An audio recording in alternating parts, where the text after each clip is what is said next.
let's talk about something that honestly affects every single one of us: road accidents.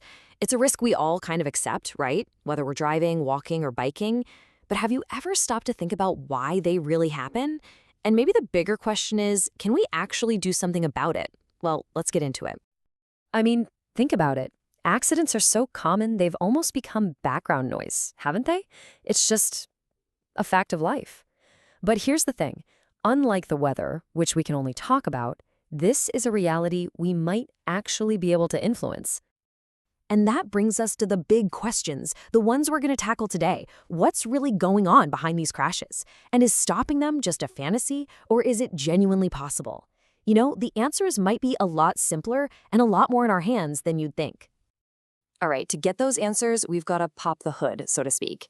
Let's start by dissecting a typical accident and look at what the most common causes really are.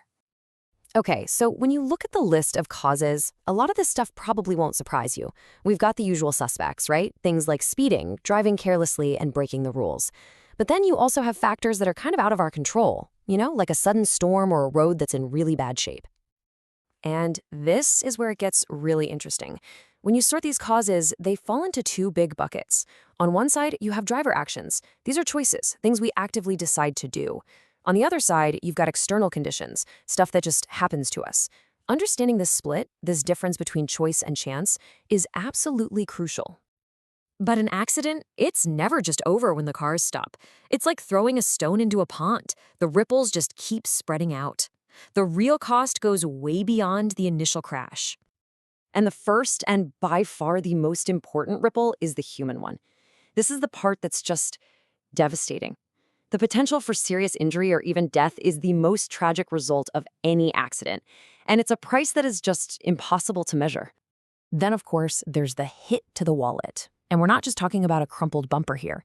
This can mean thousands in damages to cars, to public property like guardrails or signs. It all adds up to a huge financial burden. And then there's the cost that hits all of us, even if we're miles away. You've been there, right? Stuck in a massive traffic jam because of a fender bender up ahead.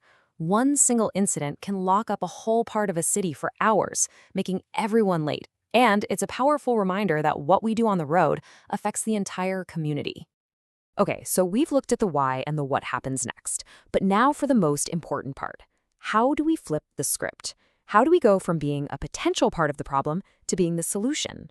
Well, it all comes down to the person holding the steering wheel.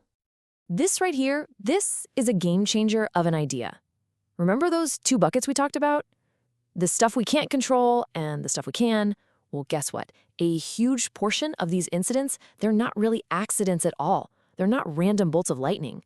They are completely preventable. So you might be thinking, okay, what does prevention actually look like for me? Well, the good news is it's not some complicated formula.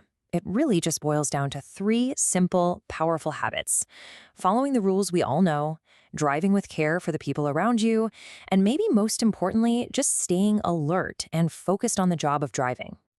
So in the end, it all comes back to this one idea. We can't fix every pothole or stop every rainstorm, but the single biggest factor for making our roads safer, well, it's us. It's you. Every single time you get in the car, the power is literally in your hands. The only question is, what choice will you make?